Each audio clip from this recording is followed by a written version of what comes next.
Salud amigos, tripulantes de nuestra querida, contaminada y única nave espacial. La misma que desde la última vez que nos vimos por estos medios ha dado otra vuelta sobre su eje imaginario y por supuesto sigue generando acontecimientos en pleno desarrollo. Acontecimientos que tienen hoy vísperas, a menos que usted nos vea en diferido mañana, tiene hoy vísperas de acontecimientos a su vez, y el concepto al redundarlo no lo desgasto, lo reafirmo, acontecimientos en pleno desarrollo, tienen que ver con la situación más que fluida en Egipto, donde el actual mandatario se juega una parada muy grande, tratando de demostrar que sí tiene derecho a poderes especiales en esta importantísima pieza del tablero del Medio Oriente, mientras algunos tratan de demostrar, y aquí están involucradas las ramas mayores de la Corte Suprema, algunos tratan de demostrar, les decía, que se ha excedido en sus poderes.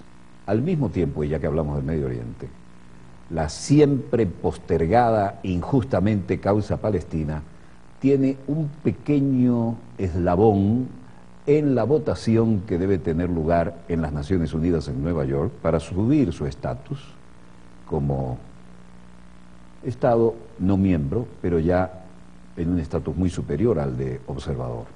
¿Por qué? Bueno, porque las injusticias que se han cometido con los palestinos, evidentemente para todo país bien nacido, miembro de las Naciones Unidas, se va a tener que manifestar en una avalancha de votos a favor de ese nuevo estatus de la representación del Estado palestino. Por la injusticia histórica, evidente, criminal, sangrienta, de que son víctimas. Así como recientemente se quedaron en una votación Estados Unidos solo, junto a Israel, solos y Palau. No digo que va a llegar a ese extremo, pero mañana va a haber una votación histórica en las Naciones Unidas, a menos que a alguien se le ocurra algún petardo, ¿no? Tipo Netanyahu, así, con aquella bomba al estilo de el coyote y el correcaminos, ¿no? Insulto a la inteligencia de la opinión pública, que le ha costado lo que le ha costado, ¿no? Pero como de costumbre fabricó su guerrota en cuanto a las consecuencias humanitarias, y el Medio Oriente se volvió a poner en absoluta tensión, ¿no? Por cierto, no hemos mostrado el aterrizaje de los nuevos aviones chinos en su nuevo portaaviones, pero vamos a quedarnos en el Cairo. Y ojo, las manifestaciones hoy eligieron como sede de la manifestación la Plaza Simón Bolívar, además de la Plaza Tahrir. No es nada despreciable el detalle, por supuesto, que hayan elegido la Plaza Simón Bolívar. No es aleatorio. Con respecto al Libertador nada es despreciable, ¿no? Todo es honorable. Pero me refiero que el detalle no es demasiado casual, teniendo en cuenta el prestigio que tiene el proceso de la República Bolivariana de Venezuela en los países árabes. Gases lacrimógenos en protesta, aquí sí en la Plaza Tahrir, verán que todavía están presentes las legendarias carpas. Aquí comenzó la caída del raíz, ¿no? Esto no hubiera ocurrido jamás en tiempos de Gamal Abdel Nasser, pero bueno, este panadero casi se queda con la mercancía en la calle. Represión fuerte.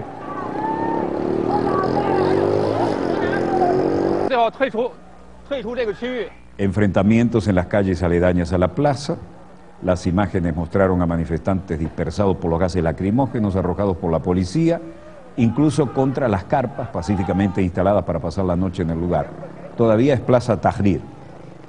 Imágenes de la televisión egipcia mostraron manifestantes enmascarados recogiendo granadas de gas lacrimógenos y devolviéndoselas a la policía.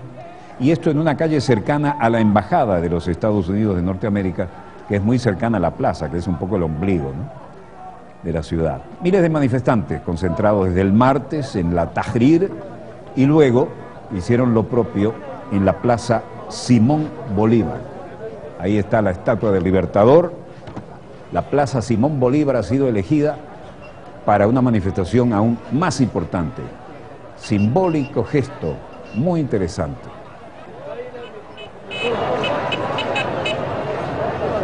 Aumentan las protestas en Egipto por el decreto de Mursi que desata la crisis política. 2 personas murieron y cientos resultaron heridas en las protestas en todo el país, porque esto ha llegado hasta Alejandría. Los hermanos musulmanes esperan poner fin a la crisis reemplazando el controvertido decreto con una constitución totalmente nueva, pero debería ser aprobada mediante referéndum popular. Se trata de una maniobra basada en la creencia de los islamistas de que pueden movilizar suficientes votantes como para ganar el referéndum. El partido ha ganado todas las elecciones, justo es reconocerlo, desde que Hosni Mubarak fue derrotado. Pero al parecer, la medida profundizaría las divisiones en la sociedad egipcia. La Constitución es una de las principales razones del enfrentamiento entre Mursi, el gobernante actual, y los oponentes no islámicos, quienes han boicoteado a la asamblea de 100 miembros, porque acusan al sector musulmán de buscar imponer su visión al futuro de Egipto. Comenzaremos ahora y terminaremos el miércoles, si Dios quiere, dijo el presidente de la asamblea, Ozan al-Jeriyani, al iniciar su última sesión del Cairo. El funcionario expresó que el jueves sería un gran día e instó a los miembros que se habían retirado del organismo a regresar. Si están enojados por el decreto, nada va a detenerlo excepto una nueva constitución emitida inmediatamente, agregó.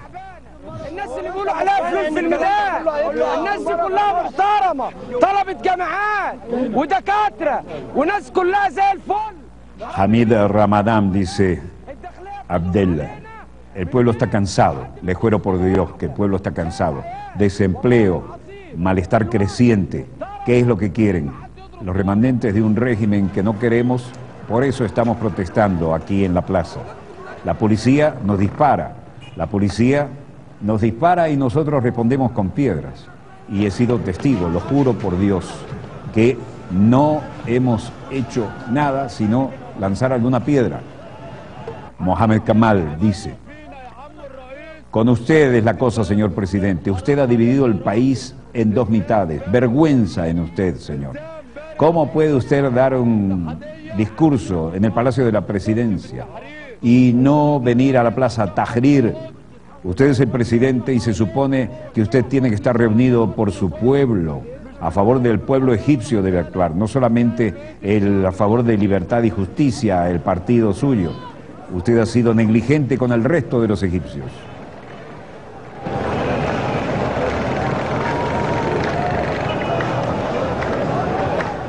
La Plaza Tahrir había estado cerrada durante 6 días y fue abierta pacíficamente al tránsito, al tiempo que algunas personas permanecieron acampadas en el lugar por 5º día consecutivo. Los manifestantes entierran a sus muertos y rechazan el acta constitucional anunciada por Mursi el jueves pasado, mediante la cual el presidente se blinda, junto con sus poderes ejecutivos y legislativos, ante la justicia, por lo menos hasta la entrada en vigor de la nueva constitución, que es lo que esta gente no acepta. Anoche Tahrir y la Plaza Simón Bolívar se alzaron contra el dominio islamista, así como para exigir la anulación de la mencionada declaración constitucional.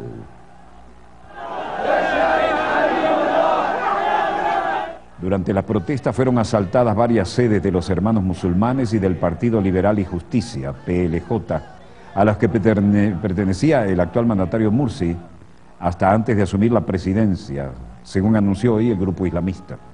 Al menos 200 miembros de los hermanos resultaron heridos durante los asaltos a la sede del movimiento y a otra del PLJ en la ciudad de Mahal al-Kubra, al norte del Cairo. Al menos esto es lo que dicen en sus páginas web. La violencia no cesa.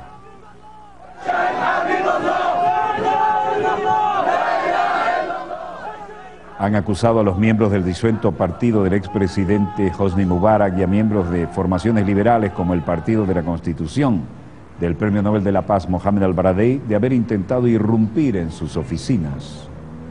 La ciudad de Al-Mansura, en el delta del Nilo, otra sede, fue asaltada y al menos 65 integrantes del PLJ resultaron afectados. La mezquita de Omar Makram, zona de la Plaza Tahrir,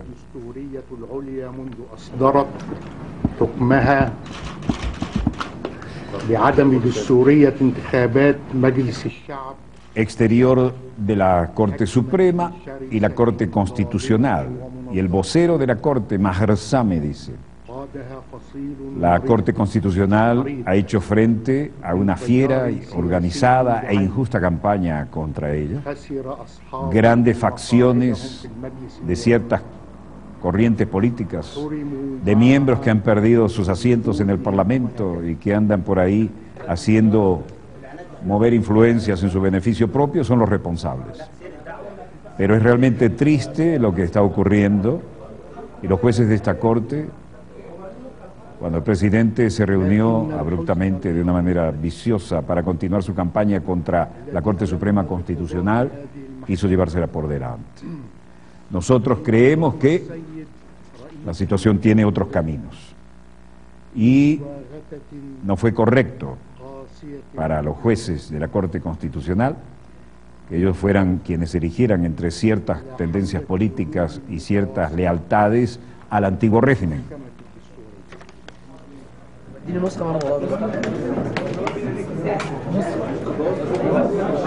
En medio de esta tensión no hay definiciones claras. El juez de la Corte Suprema, Mustafa Humni, ha dicho: altas instancias judiciales rechazan el decreto del presidente Mursi. Y Maher el-Beheri dijo: hay un ataque contra la Suprema Corte Constitucional, circularon falsas informaciones sobre ellas. Por su lado, la Corte de Apelaciones anunció que paralizará sus actividades hasta que Mursi suspenda el decreto en el que señala que todas sus decisiones serán definitivas e inapelables. Esto desató masivas protestas en El Cairo y en Alejandría. La Corte suspende su trabajo hasta que el decreto del presidente egipcio sea anulado. Clima de tensión.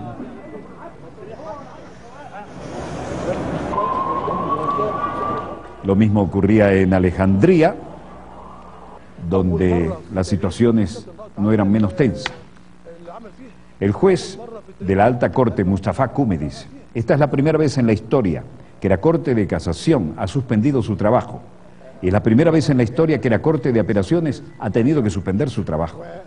El doctor Ali Amara, de la Corte Suprema, dice: demandamos la cancelación de este decreto emitido por el presidente Mohamed Mursi. Estamos suspendiendo todo nuestro trabajo excepto los casos de corrupción, los casos de manifestantes asesinados y los casos de familia en la Corte. Y el juez de la Suprema Corte, Abdelmajid, dijo: ahora la Corte de Casación ha decidido suspender su trabajo. Mursi tendrá que retirar su decreto y se necesita definitivamente cancelarlo.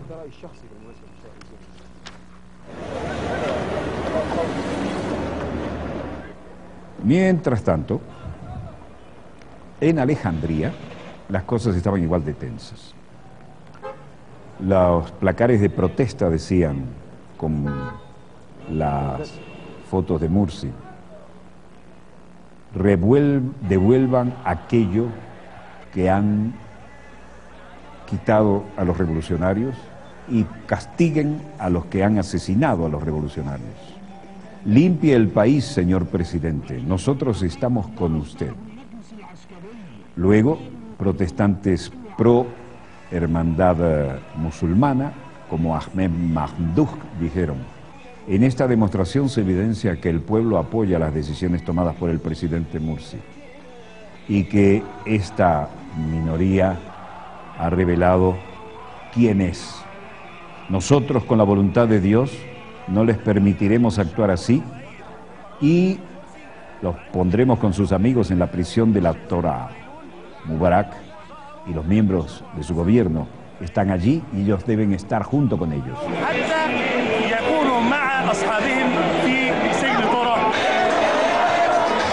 Aquí en Alejandría se produjeron peleas entre islamistas y manifestantes. Según el Ministerio de Sanidad, en El Cairo murió un joven cuando la policía lanzó gas lacrimógeno. También en Al-Arish, Bani Zueif y Suez hubo protestas contra la declaración de Mursi, con la que se protege a sí mismo, se blinda legalmente, y a la Asamblea Constituyente, dominada por los islamistas, de la intervención de la justicia. Washington preocupado, el vocero de la Casa Blanca, Jay Carney, así lo decía: creemos firmemente que en la situación, en las disputas de Egipto, decía Jay Carney, necesita una solución interna como parte de una transición a la democracia. Así le mandaron decir, y así lo dijo el secretario de prensa de la Casa Blanca, Jay Carney, en referencia a los nuevos decretos de Mursi con los que éste ha puesto por encima de cualquier poder su capacidad de tomar decisiones, incluyendo el poder judicial. Tras retirar su lealtad a Mubarak en febrero de 2011, Estados Unidos había expresado confianza en forjar una nueva alianza más viable en Egipto, estructurada en la legitimidad de un verdadero gobierno representativo. Ahora parece que las fichas que jugó Washington no les resultaron bien. Para alcanzar ese objetivo, Washington tuvo que trabajar con una junta militar renuente e insegura de entregar el poder a los islamistas elegidos con el voto popular. Y ahora solo resta el intento de persuadir a Mursi, ex miembro de la Hermandad Musulmana, para que zanje la disputa con sus oponentes mediante las negociaciones. Por supuesto, esto no lo dijo Jay Carney como vocero de la Casa Blanca, pero es la realidad en el terreno. Sin embargo, Estados Unidos tiene la incertidumbre de cuánto puede presionar, hasta dónde, dado el progreso hacia la democracia logrado por Mursi, aun si el proceso se ha detenido. Además, Washington no desea moverle el piso al liderazgo del actual gobernante egipcio después que éste desafió a los radicales de su propio país cuando se comprometió a vigilar el tráfico de armas hacia la zona de Gaza y a guiar la frágil paz que concertó la semana pasada entre Israel y Hamas. Muy frágil. On these issues with Egyptian officials.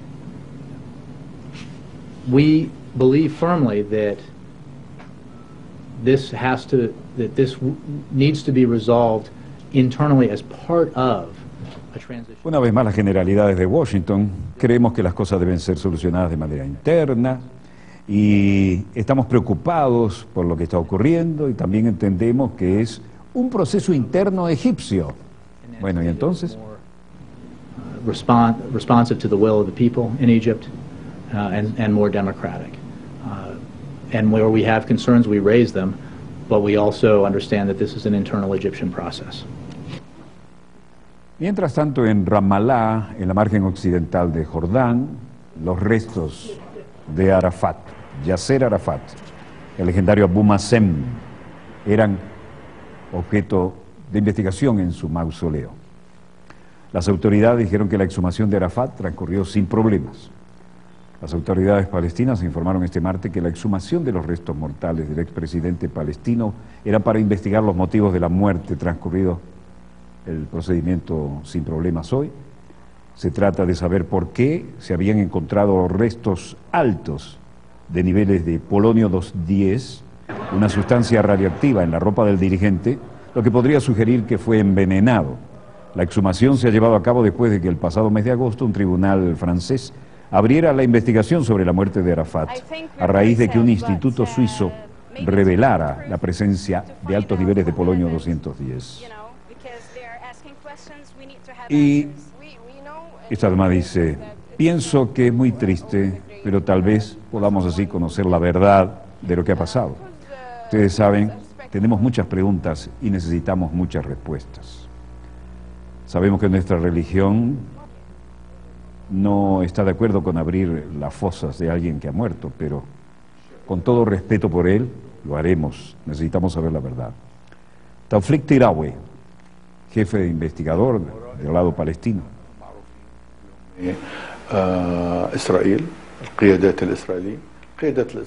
Todo el mundo sabe que Israel está detrás de la muerte de Arafat y Nabil Shaat, del Comité Central de Fatah.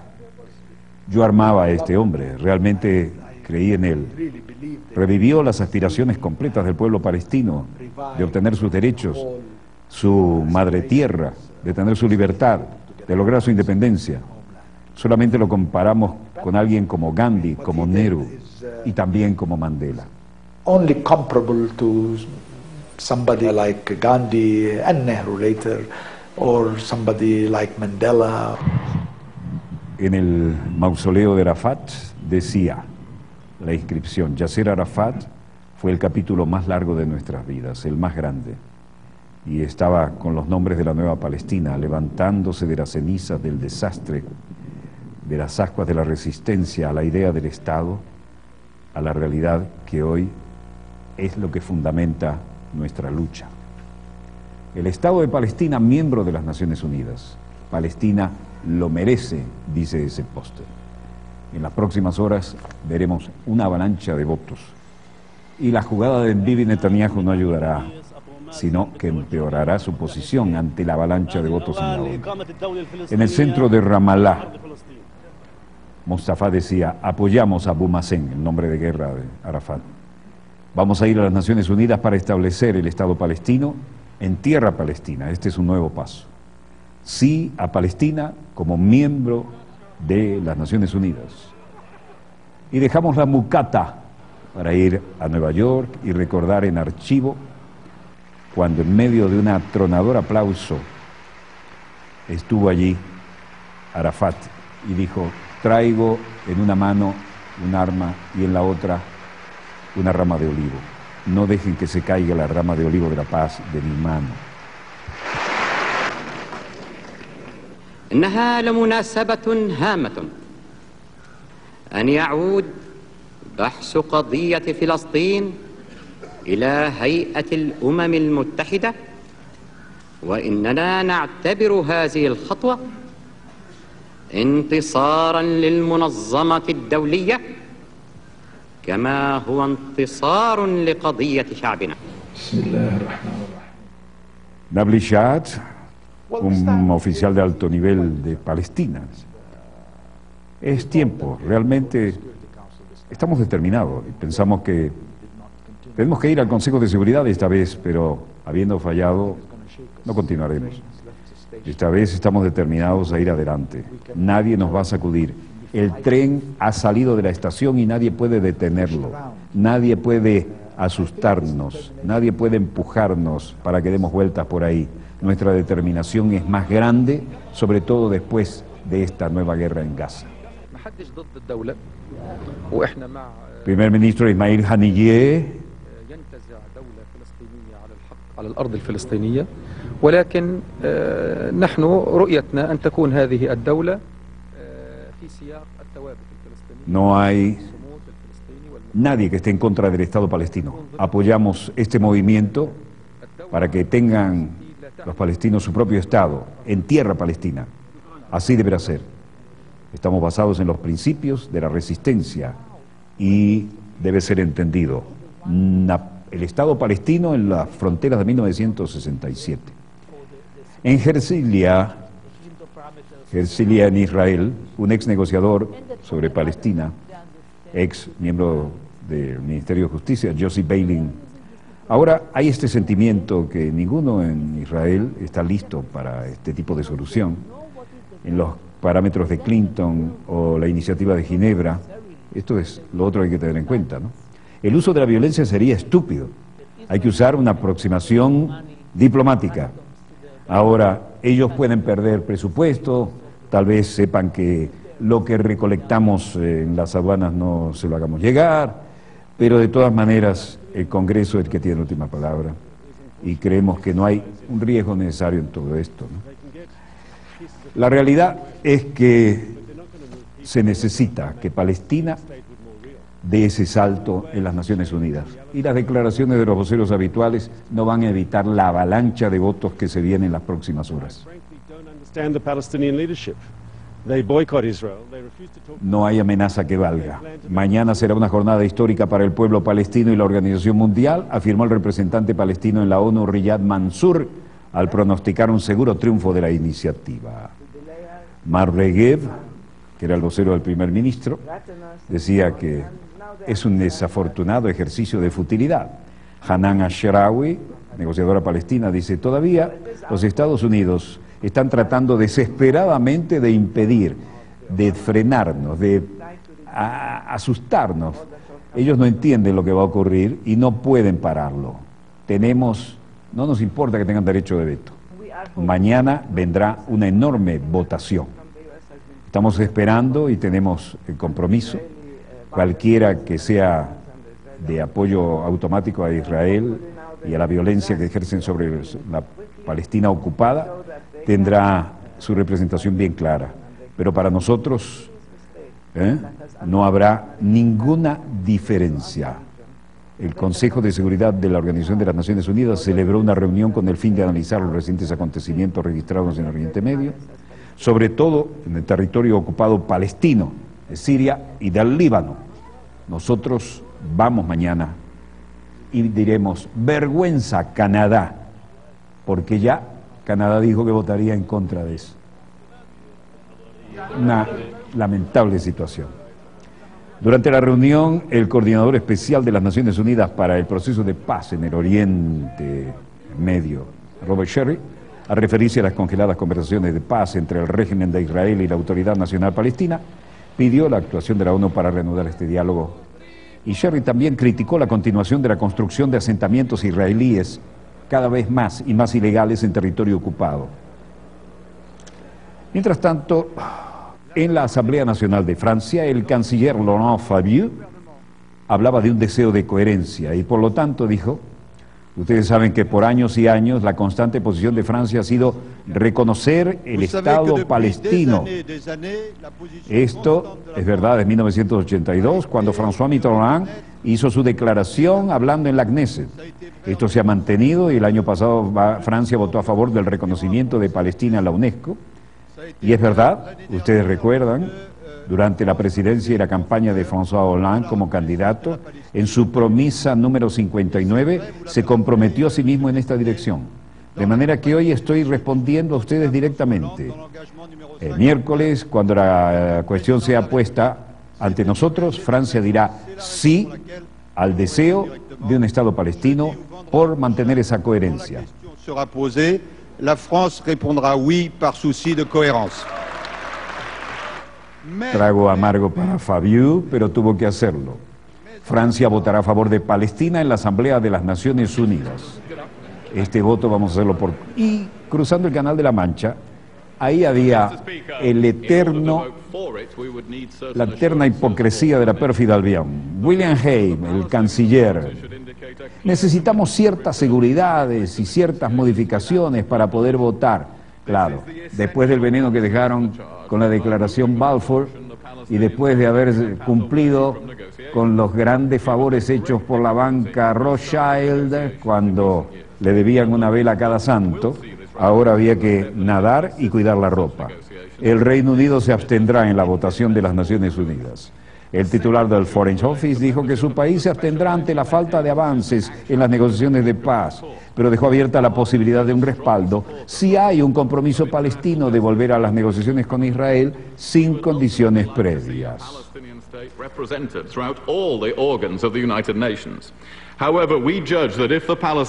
Haig no improvisó, leyó, porque era demasiado equilibrio en el filo de una navaja, ¿no? O en la punta de un cuchillo, o de una bayoneta. Haig aseguró que la creación de un Estado palestino es una de las prioridades de la política exterior del Reino Unido. Para que los dos pueblos, israelíes y palestinos, puedan convivir en paz. Prejudge any deliberations by the UN Security Council, and for it to be clear that the resolution does not apply retrospectively. Pese a lo que pase en la Asamblea General, pedimos a Israel que evite reaccionar de una manera que perjudique el proceso de paz o la posición internacional de Israel, dijo Haig. También solicito a Estados Unidos que apoye activamente en las próximas semanas y meses la reanudación del proceso de paz en el Medio Oriente. La única manera de darle al pueblo palestino el Estado que ellos necesitan y merecen, y al pueblo israelí la seguridad y la paz a las que tienen derecho, es a través de negociaciones para la solución de los dos Estados. La Asamblea General de la ONU vota mañana y será histórico. Veremos los hipócritas y los libertarios. Eso no lo dijo él, lo decimos nosotros.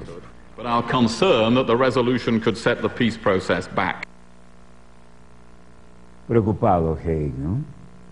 Cuando todo lo que quedó mal atado allá, en ese proceso, en el Medio Oriente, viene precisamente de la declaración Balfour, de las presiones de la banca Rothschild, del lobby sionista de aquella época, y todo lo que han dejado atrás. Bueno, no olvidemos las aventuras de Suez, ¿no? La vergonzosa, históricamente, aventura de Suez entre Israel, el Reino Unido y Francia. Hay mucha basura borrada y barrida bajo la alfombra, que no borrada, ¿no? Parece que la gente no tuviera, o ellos creen que no tenemos memoria histórica, ¿no? Va a ser una avalancha de votos. Bueno, veamos cómo está la realidad del mercado, ya que hablábamos de la banca con la Rothschild, que tanta mano metió ahí. El precio del crudo venezolano estable a muy buen nivel, $97.15. El precio de la OPEP, que nos interesa mucho, sigue subiendo, $108.48. El West Texas baja levemente a 87,18. Y el Brent del Mar del Norte baja, pero se mantiene a $109.87. Baja levemente la onza Troy de oro y cierra a 1.742,3. Yo diría que con 30, ¿no? Porque es 0,3. Y el precio del cobre sube, 7.810,50 la tonelada. También sube el quintal de café, que cerró a 153,93. Y estable el euro al nivel que lo dejamos en la víspera, 1,29 frente a la divisa estadounidense. Hora exacta de un corte, volvemos de inmediato con más acontecimientos en pleno desarrollo. No se vayan, ya volvemos.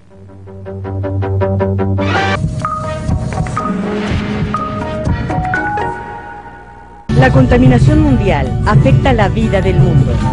Zona Verde aborda temas importantes sobre la ecología y el ambiente, como un aporte a nuestro planeta. El gobierno peruano implementa el Plan Cambio Climático para reducir las emisiones de CO2 y evitar las graves consecuencias del calentamiento global. Denuncias, historias, información pertinente y completa sobre la problemática de la contaminación mundial. Resulta que nos quieren desalojar de la playa que hemos ocupado como fuente de trabajo. Zona Verde, todos los miércoles, solo por Telesur.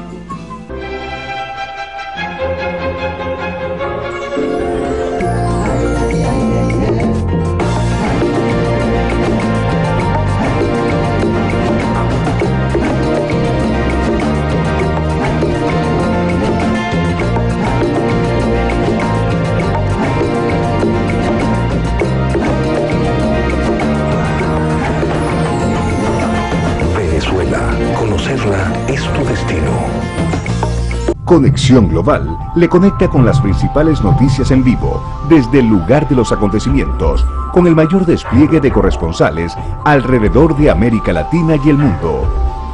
Hablemos de la tormenta Isaac, el Golfo de México se encuentra en alerta máxima. Viva el más completo análisis de la información a través del segmento Punto de Encuentro y el repaso del panorama económico, cultural y deportivo, con la participación de periodistas especializados. Conexión Global, de lunes a viernes, solo por Telesur. Telesur Noticias presenta México, de Calderón a Peña, un trabajo investigativo que durante 5 días buscará evidenciar cómo entrega Felipe Calderón el gobierno que recibe Peña Nieto, brindando una mirada desde los ámbitos social, educativo, laboral y de salud. México, de Calderón a Peña, esta semana, solo por Telesur. Distintos avances tecnológicos y científicos de nuestro continente. Atomum revela los distintos fenómenos tecnológicos de Latinoamérica y el mundo. Atomum les presenta hoy un nuevo teléfono móvil de tercera generación. Como un aporte a la humanidad y al desarrollo de los pueblos. Hemos creado en Venezuela las capacidades, tenemos los profesionales preparados para empezar a diseñar plataformas satelitales. Atomum. Todos los lunes, solo por Telesur. Ahorita estamos desamparados, no hay autoridades. El país quedó sin posibilidad de tener otra versión de lo que pasaba. El presidente Correa llama a las 9 de la noche y ordena el ataque a un hospital. Tuvo que ser evacuado hasta un hospital de las inmediaciones. Desde allí comentó que el país atravesaba un intento de golpe de Estado. Mate a Correa y se acaba esa protesta. ¿Quién te lo hubiese contado?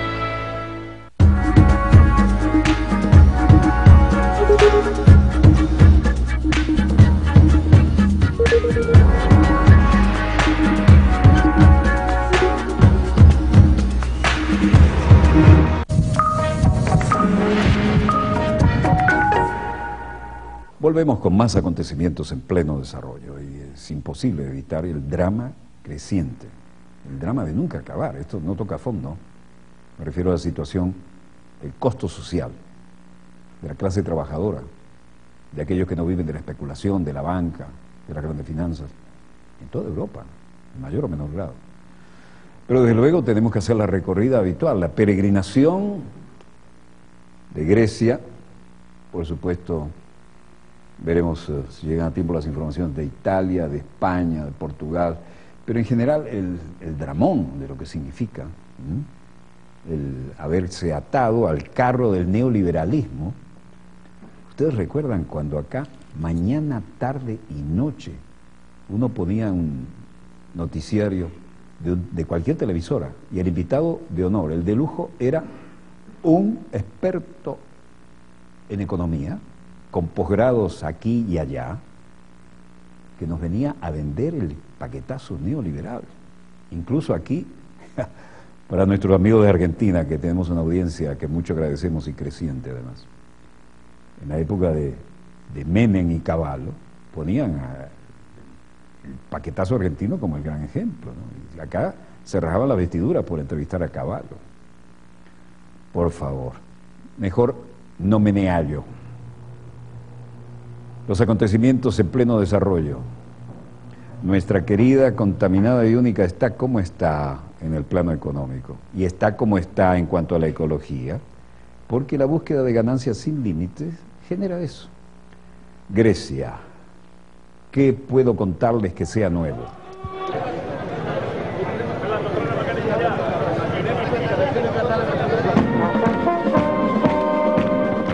Lo bueno es que ahora le ponen música y además la ponen bien. Aquí protestan contra la Unión Europea, el Fondo Monetario Internacional, en suma el paquetazo neoliberal y todas las categorías griegas.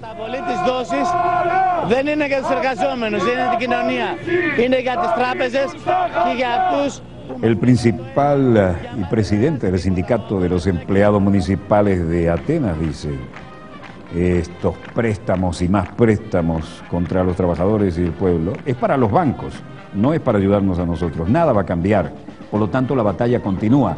Y ahí van con la música frente al Parlamento, circulando por la Plaza Sintagma. Antonia Baffiadio, empleada municipal. Los policías están sufriendo igual que los demás, ¿no? Pero tratan de no ir al choque. Dice: este nuevo préstamo va a salir de nuestros bolsillos, del bolsillo de cualquier trabajador. Esto nos va a poner otra vez en la misma situación de círculo vicioso. Otra vez nos van a atosigar con los intereses y la deuda. Y esto es para los bancos, así que no nos preocupa a nosotros. Nuevo financiamiento para los banqueros, no para nosotros. Σε αυτούς που μας δίνουν το δάνειο, σε αυτούς γυρίζουν πίσω τα λεφτά ως τοκοχρεωλήσια και στις τράπεζες, στους τοκογλύφους και στους τραπεζίτες. Δεν μας αφορά. Eleni Kurulu ya sabe que va a quedarse sin trabajo, dice. Nos están llevando a la pobreza y al hambre. Esto va a ser mejor para Grecia, por favor. Pienso que en los próximos 3 años, 200.000 de nosotros van a perder sus empleos, así como lo oyen.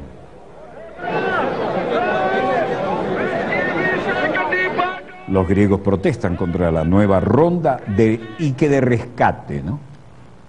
Aquí están los ministerios del ramo. Después de cerca de 14 horas de negociaciones en su tercera reunión en 3 semanas, los ministros de Finanzas de la zona euro y otros funcionarios del Fondo Monetario Internacional decidieron perdonar a Grecia 40.000 millones de euros, apenas el 20%. Yannis Surnaras dice como ministro de Finanzas: hemos tenido éxito en este retorno, hemos tenido éxito. Y no mencionaré la meta.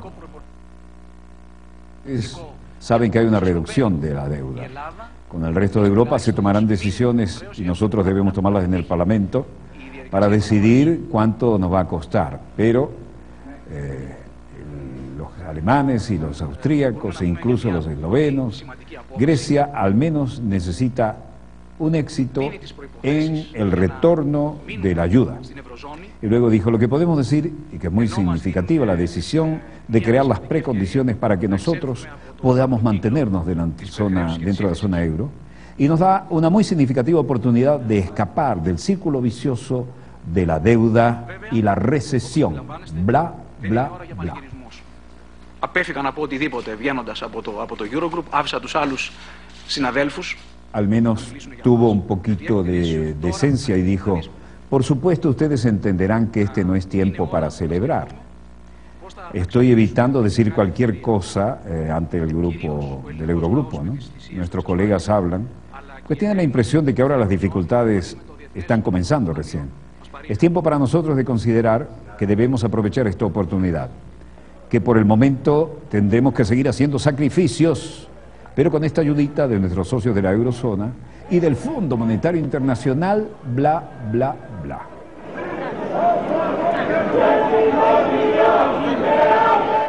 Ciegos protestando, usando el megáfono, la gente con minusvalías de diferente tipo han ido a decir que la medicina es una necesidad social y no un lujo.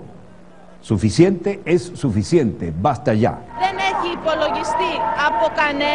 Incluso están los que han recibido trasplantes de órganos, los que recibieron trasplante de hígado, por ejemplo. Ninguna simple persona que tiene problemas para sobrevivir con esto puede hacer frente al costo de la vida, dice Cristina. No pueden salir de un clima de profunda ansiedad porque no sabe cómo van a conseguir las medicinas. Aquí mismo hay una mujer tratando de solicitar a alguno que le dé alguna medicina porque tienen los mismos problemas, a ver si la pueden compartir. La gente está pidiendo prestadas medicinas unos a otros. ¿Cómo es posible que exista esta situación? ¿Cómo es posible que corten los beneficios de esta gente? Sinceramente, ¿cómo vamos a sobrevivir?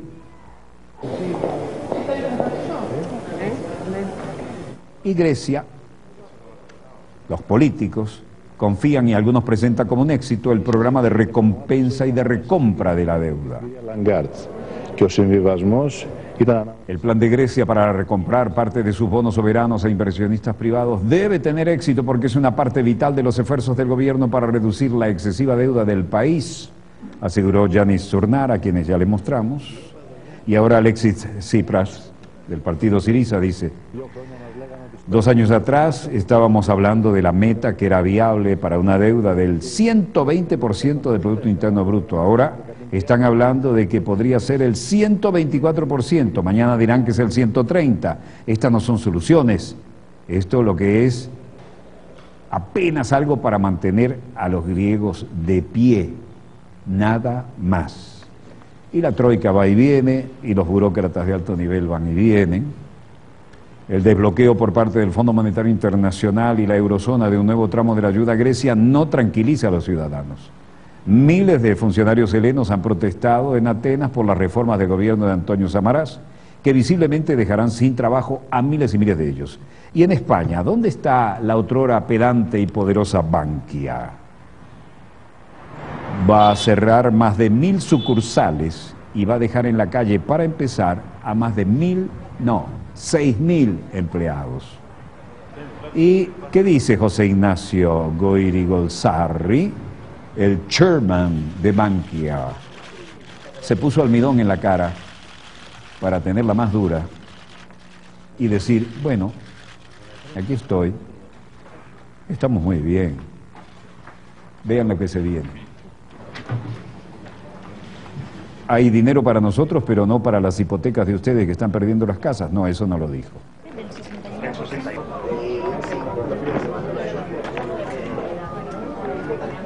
Vamos a hablar de la plantilla. El número de nuestros empleados, el número de nuestra gente, nuestra plantilla. Como podéis observar, estamos hablando de una reducción del 28%. Así, tranquilito y sin anestesia, ¿no? 28% de los empleados van para afuera en principio, ¿eh? Y esto nos permite poner en mejor situación el banco. Los que van para afuera veremos. Yo a los señores europeos y a los señores españoles y a todos y cada uno de vosotros, yo no puedo asegurar nada. ¿Cómo voy a asegurar nada? Si yo no puedo firmar diciendo esto se va a producir. Yo lo que puedo decir es que yo tengo una experiencia, este equipo que está aquí tiene una experiencia y que con esta experiencia estamos comprometidos y que nos vamos a dejar la piel. Eso es lo que me puedo comprometer. El nacionalizado Grupo Bancario Español BFA Bankia prescindirá en principio de 6.000 empleados, 28% de la plantilla, cerrará 1.100 oficinas, casi 40% de su red en los próximos 3 años. Esa es la experiencia, señor. entidad de referencia dentro de la banca comercial española. Yo quería saber, Portugal, con el tema de... La Comisión Europea aprobó hoy los planes de reestructuración de los 4 bancos españoles nacionalizados porque se iban por el tubo. BFA Bankia, NSG Banco, Catalunya Bank y Banco de Valencia. Las 4 entidades recibirán 36.965 millones de euros en ayudas. Y el pueblo, bien, gracias. Bruselas, Bélgica. La Comisión Europea, la banca nacionalizada, deberá reducir el tamaño en más de un 60%. La Comisión Europea ha impuesto este miércoles una reducción del tamaño de más del 60% a la banca nacionalizada en España. Nova Galicia Banco, Banco de Valencia, Bankia, Catalunya Caixa, hasta el 2017. Eso significa que la mitad de su red de oficina se va por el tubo. Podrá contar con un sector financiero cada vez más sano y viable para financiar la economía real y contribuir así a la recuperación económica de España. Por supuesto, las condiciones previstas en los planes de reestructuración pretenden, entre otras cosas, impedir el regreso a las prácticas insostenibles del pasado y poder dotar al sistema financiero español de las bases sólidas, solventes, que le permitan jugar un papel activo en el crecimiento de España a partir de ahora. Joaquín Almunia dijo que los despidos van a tener lugar, sin duda, pero se negó a entrar en detalles. Esta pregunta debe ser contestada por las autoridades españolas y las entidades afectadas. Yo aquí en Bruselas les cuento un verso. La forma en que está determinada en cada uno de los planes de reestructuración. Los ingresos obtenidos por estas ventas serán utilizados para financiar la reestructuración de cada banco y, por tanto, limitarán la necesidad de ayuda pública. En total, la parte de cada uno de estos 3 bancos que continuará su actividad bancaria en el futuro, al final del plan de reestructuración, se reducirá en torno a un 60% respecto al tamaño de su balance en 2010. No es el mismo porcentaje en cada uno de los 3 casos, pero alrededor del 60%. Los responsables son quienes gestionaron mal estas entidades. Nos saldrá una lista relativamente larga, ha apuntado. El Ejecutivo Comunitario no ha obligado a las entidades a que apliquen 20 días de indemnización por despido. Así lo dijo el responsable de competencia. No ha obligado ni siquiera a la indemnización por despido. Y hay bancos que no son viables, ¿no? Banco de Valencia, CaixaBank, por responder, no es viable como entidad autónoma. Esta opción es más barata que liquidar el banco, dice Almunia. En lo que se refiere a Catalunya Caixa y a Nova Galicia Banco, el gobierno español se ha comprometido a vender las entidades antes de que concluya el periodo de reestructuración de 5 años. Donde se ha vuelto a girar en torno al deber con esos acuerdos sería o habernos recurrido de inconstitucionalidad. Claro, como estaba... La Universidad Complutense protesta dando clases en las calles de Madrid, porque como de costumbre, la educación y la salud son las primeras que caen. Problemas de financiación y estructurales, y bueno, pues sacarla a la calle me parece que está bastante bien. Pues vamos, al ritmo que van a acabar dando las clases ordinarias en la calle. ¿Qué dice Marta Fernández, otra estudiante? De la Unión de Centro Democrático. Uno es de AP. Pues muchísimos alumnos no podrían optar a estudios universitarios. Entonces, el estudio en las universidades quedaría relegado pues, a la clase más pudiente. Eso es lo que pasaría y acabaría con la universidad pública, que ya está ocurriendo. Más de 100 profesores de la Complutense sacaron sus clases a la calle en protesta contra los recortes y en defensa de una educación pública y de calidad. Aquí están en la misma escala de valores de aquel presidente que dijo nada en la vida es gratis, ¿no? Supongo que pagará por hacer el amor también.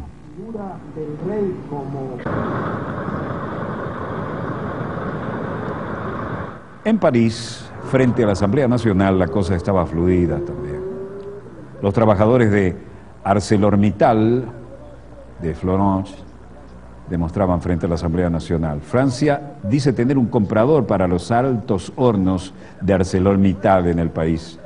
El gobierno francés ha encontrado una industria dispuesta a invertir 400 millones de euros en la remodelación de la planta de ArcelorMittal en la localidad francesa de Florence, cuyo cierre ha desencadenado un enfrentamiento entre la multinacional y el Elíseo, que llegó a amenazar con la nacionalización temporal. Il a parlé de nationalisation, il a parlé de repreneurs, il y a eu une réunion avec Mittal et Hollande, donc on a besoin de savoir aujourd'hui, tous les salariés de Florence. Walter Broccoli de Florence dice, estamos aquí para preguntarle a Montebourg la respuesta que todos queremos saber, ¿qué hay de esta nacionalización? Hemos hablado acerca de un posible comprador, queremos respuestas y las queremos esta noche, no mañana. Necesitamos saber cuál es nuestro presente y nuestro futuro inmediato.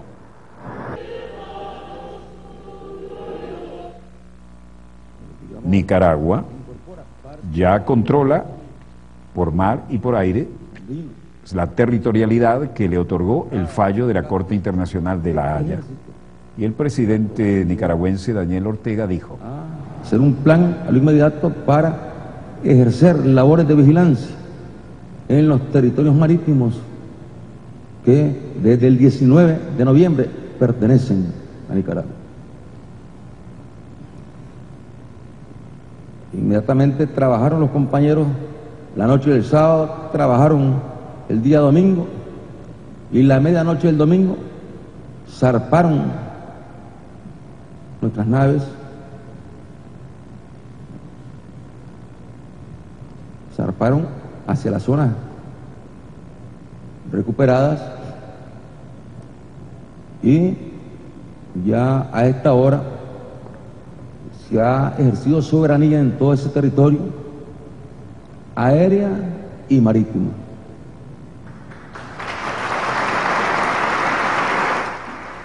Cuando uno va a una corte internacional es porque está dispuesto a aceptar el fallo, si no, ¿para qué va? Y de antemano debe comprometerse a hacerlo. Ese retiro de los barcos de Colombia, de las naves de Colombia que están en labores de vigilancia, tal y como lo ordenó el presidente Santos en su momento, que esas naves de guerra se vayan retirando hacia sus propias aguas y Nicaragua, en todo caso, con Colombia, como con otras naciones hermanas, con las cuales se tienen acuerdos para combatir el narcotráfico, el crimen organizado, etcétera, tenemos que modificar estos acuerdos con todos estos países, incluyendo con los hermanos colombianos, incluyendo los Estados Unidos de Norteamérica. Muy diferentes eran los vientos que soplaban hoy en Bogotá al respecto. Y frente a esta decisión que se habían comprometido ambos hermanas repúblicas a respetar en la Corte Internacional, esto.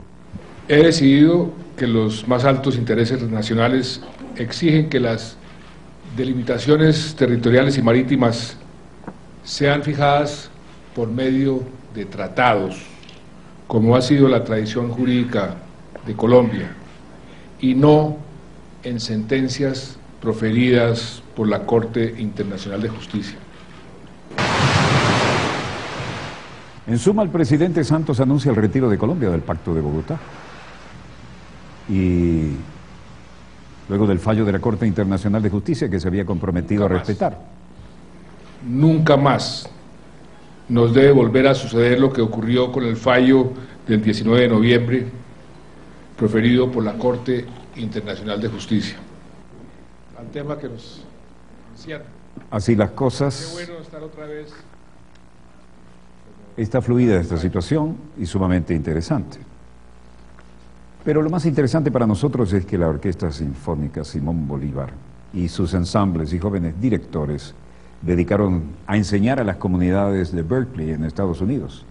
En un día enriquecido con clases magistrales, recitales y conciertos, nuestros músicos, las noveles batutas de Eduardo Salazar, Joshua dos Santos, Jesús Parra, Emanuel Jurado, Gustavo Dudamel y el maestro José Antonio Abreu transmitieron sus conocimientos a diversas comunidades escolares de Berkeley.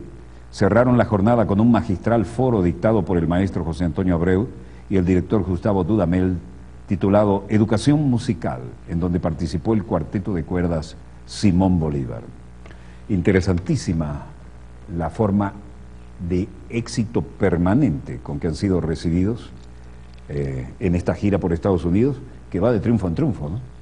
Y ciertamente estamos orgullosísimos de estos muchachos y del sistema. Queremos compartir con ustedes, en los minutos que nos quedan, sí, tenemos tiempo. Acusamos recibo de un tremendo trabajo audiovisual compuesto de espectaculares fotos tomadas en el Teatro de Operaciones y además videos que nos envía el mayor general comandante del Comando Estratégico Operacional, Wilmer Omar Barrientos Fernández, y que dice: ciudadano Walter Martínez, periodista y productor del programa Dossier, me honro en dirigirme a usted en la oportunidad de hacerle llegar un cordial saludo patriótico, bolivariano y revolucionario en nombre del personal militar y empleados que laboran en este Comando Estratégico Operacional. A su vez aprovecho la oportunidad para remitir anexo resumen fotográfico del ejercicio conjunto de armas combinadas Camoruco 2012. Agradeciendo su gentil atención a la presente comunicación, le reitero mis sentimientos de alta estima y consideración y hago votos porque continúe alcanzando éxitos al frente de tan delicada responsabilidad. Remisión que muy respetuosamente hago llegar a usted para su conocimiento y demás fines consiguientes. Con el sello y la firma, Wilmer Omar Barrientos Fernández, Mayor General, Comandante Estratégico Operacional. Independencia y patria socialista. Viviremos y venceremos. El Comando Estratégico Operacional es garantía de independencia y soberanía a través de la defensa integral de la nación. Haremos buen uso de este espectacular material, señor Mayor General, y también hoy, ya que tenemos tiempo, voy a compartir con ustedes, muchas gracias, señor coordinador, de los muchos, ojo, los leo todos, me comprometo a que los leo todos, tal vez no podamos contestarlos todos, pero todos los tomamos en cuenta. Vean este correo electrónico que nos llega desde la hermana República Argentina, donde la audiencia definitivamente es creciente, ¿no? Lo manda Juan Chanetón y dice: señor Walter Martínez, otra vez molesto su atención. Ha terminado el programa, aquí miércoles 27 de noviembre de 2012. La lasciva mano del tiempo está tocando ahora las partes privadas de una noche cerrada en Buenos Aires. Me encanta plagiar a Shakespeare de vez en cuando, dice. La reflexión: unas fuerzas armadas pueden ser genocidas de su propio pueblo o estar consustanciadas con él. Solo en este último caso le será dado protagonizar gestas gloriosas, como la que le cupo a la Fuerza Aérea Venezolana en aquel 27N. Gracias por la calidad del programa brindado en esta edición. Mérito suyo en un pie de igualdad con la producción, como usted lo dice. Me permito desde aquí abrazarlos a todos en un gesto que procura ser de reconocimiento y de sincera admiración.